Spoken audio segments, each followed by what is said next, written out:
This is a 2 versus 2 battle sent to me by Brave Companion. Now I did ask for people to send replays so I could watch them and comment on them, because I quite like that. And also it becomes increasingly harder to find Rome 2 battles these days. So very happy to get some Rome 2. Now here it's a 2v2, and on my side we have Blue Rome. Let's go over Blue Rome's army. We have, let's see, a total of 4 auxiliary cavalry, very tanky melee cavalry. Then we have 2 triarii. In the center we have, let's see, 3 auxiliary Balearic slingers, good choice. Then for infantry we have veteran legionaries, and it's sort of a toss-up between veteran legionaries and evocati now. Evocati being slightly better, veteran legionaries ever so slightly cheaper. So 1 veteran legionary and then your standard legionaries. And legionaries are a bit problematic to use because they will lose to... Sorry, I have a bit of a cold. They will lose to many mid-tier swords in the game.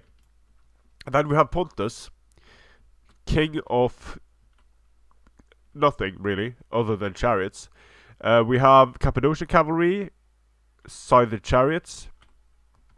In the front ranks we have 4 Eastern slingers. Then we have a massive line of melee. Pontic swords, mercenary Celtics, mercenary Celtics, mercenary naked swords, mercenary Celtics, Pontic swords, Pontic swords, Pontic swords. Ferreo spears, Cappadocians, Pontic royal cavalry, and a Pontic sword general.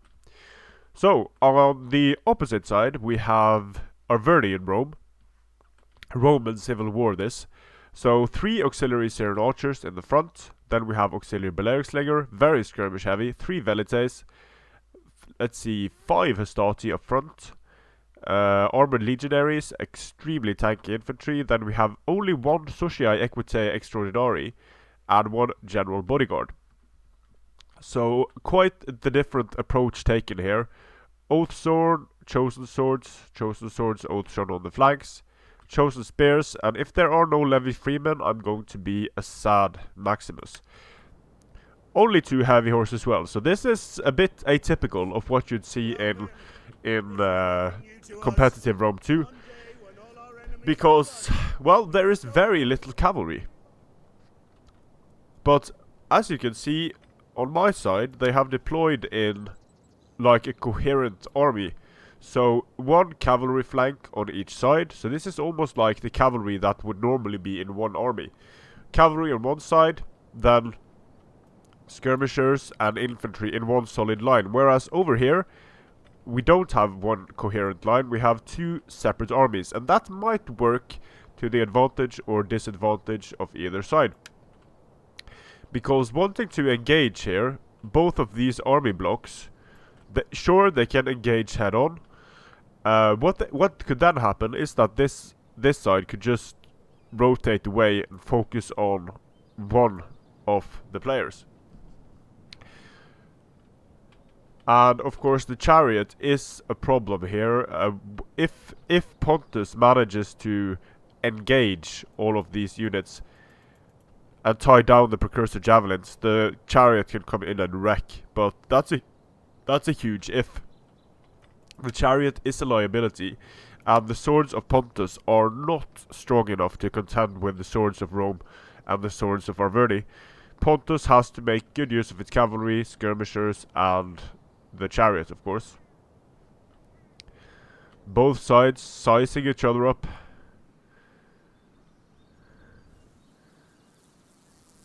And Pontus makes the first move, it seems, moving forward. Rome lagging a bit behind. Now, skirmish superiority is Rome's here, both with Syrians, 3 Syrians and 1 Balearic, I believe, or 2, yeah, 1 Balearic and 3 Syrians. That's some serious skirmish firepower. There are no real skirmishers here, but these Oathsworn are just too juicy of a target. And here we have the Gallic Hunters. I didn't even see them. Wow. Let's just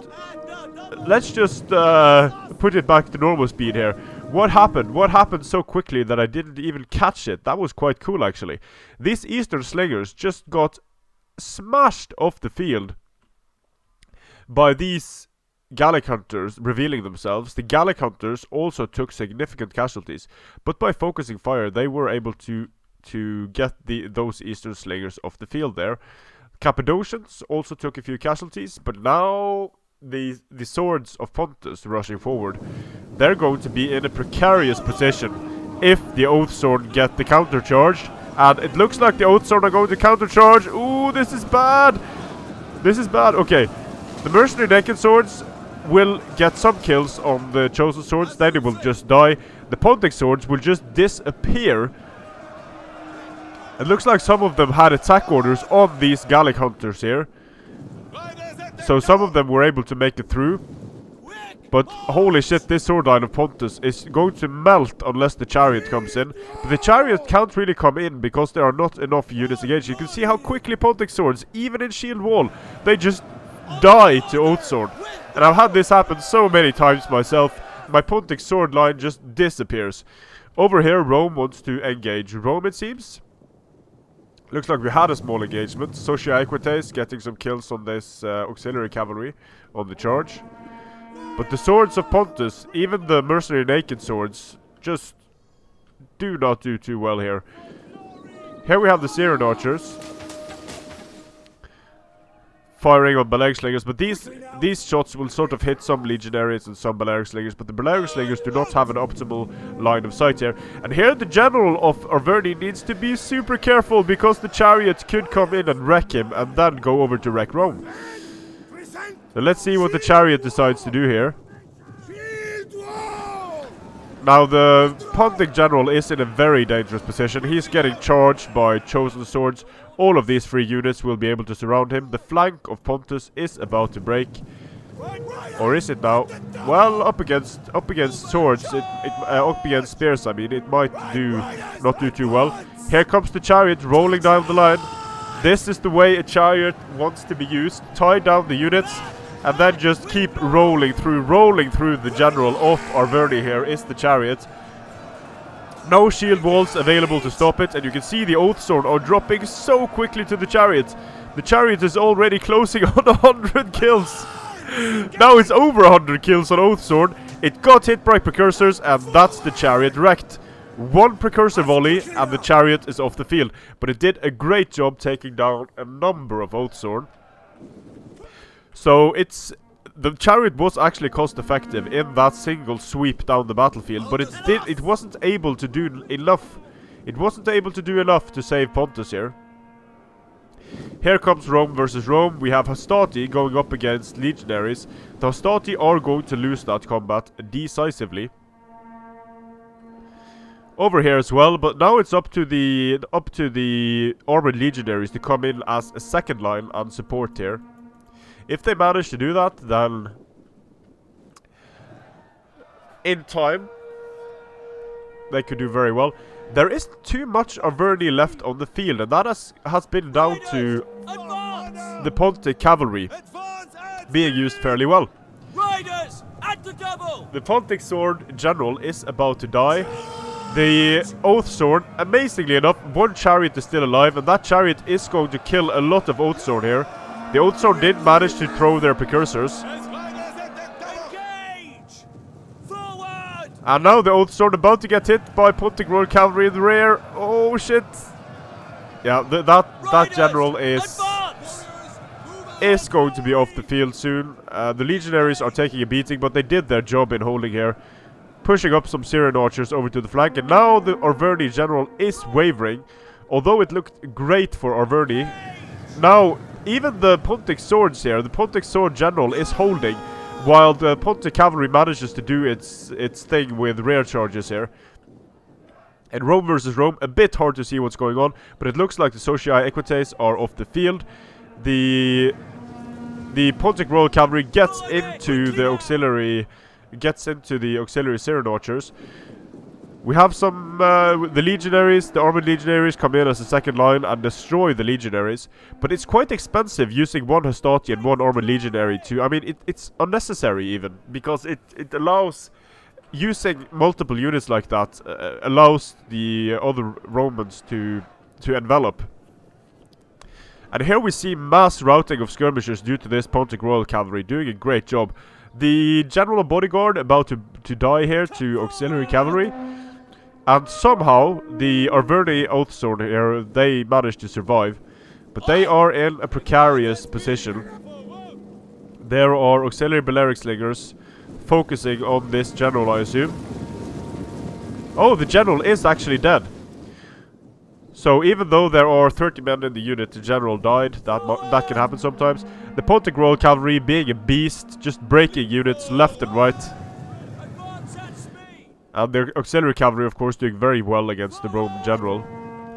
So Arverni practically off the field here, while Pontus, although that mad charge in the beginning with the Pontic swords and the Celtic warriors, although that was a bit of a gamble, it can pay off with Pontus if you're able to bring in the Chariot and the Chariot does enough damage. Now the Chariot didn't... The Chariot was... Oh, the Cappadocian Cav is about to get caught by some Oathsworn here. Now the Chariot didn't perform optimally, but it did a very important job in taking out some Oathsworn there, because...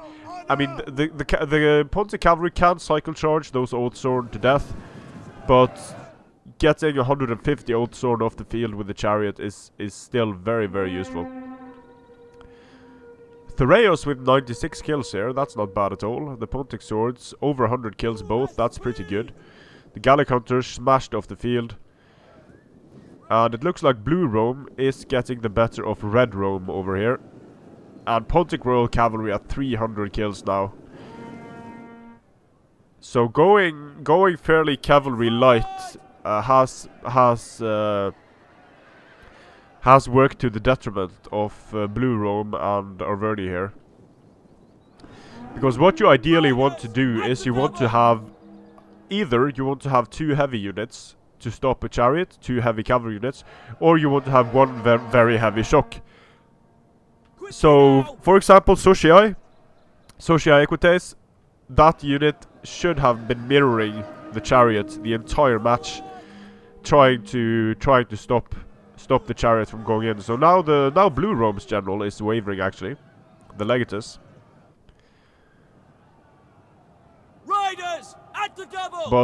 But Pontus Rome should have enough left here. Arverni just has these few Oathsworn, and if this unit just turns around and charges, for example, while this one flanks around, these Pontic swords are actually going to be able to defeat that Oathsworn unit. But the Cappadocian Cav is also nearby, so getting the Cappadocian Cav in and then following up with Pontic swords could be a very good move.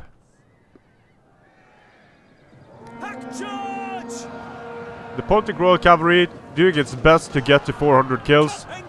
Even armored legionaries are going to feel the pain from Pontic Royal Cavalry on the charge. Although they are some of the most sturdy sword units in the game with their 95 armor, it's still going to hurt them a bit. Riders at the double. Impact damage is no joke.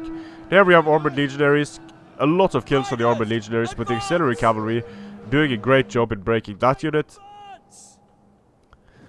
And now chain routing going on all down the line of Red Rome.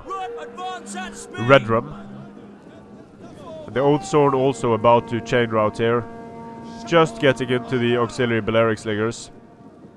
Quickly now. But it looks like the Pontic cavalry carries the day here.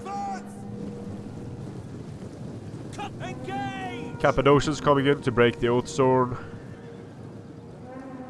More Cappadocians, yeah, the cavalry in the late game. I mean, cavalry in Attila very powerful, but cavalry, it's easy to underestimate the power of heavy cavalry in Rome too as well.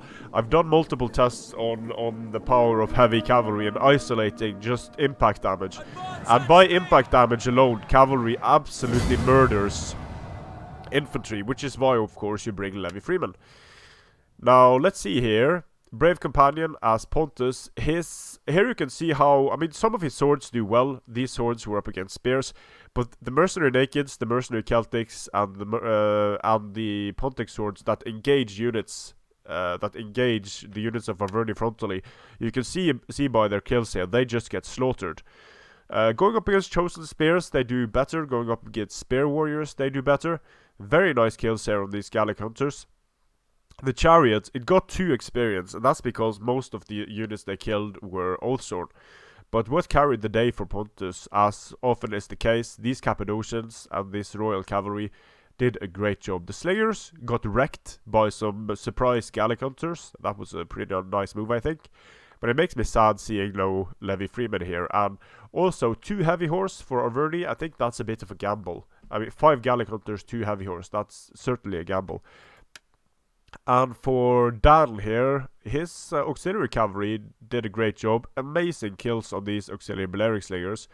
And Legionaries, I mean, Legionaries are decent enough, but I would have liked to see some more Veteran Legionaries. Veteran Legionaries Hastati.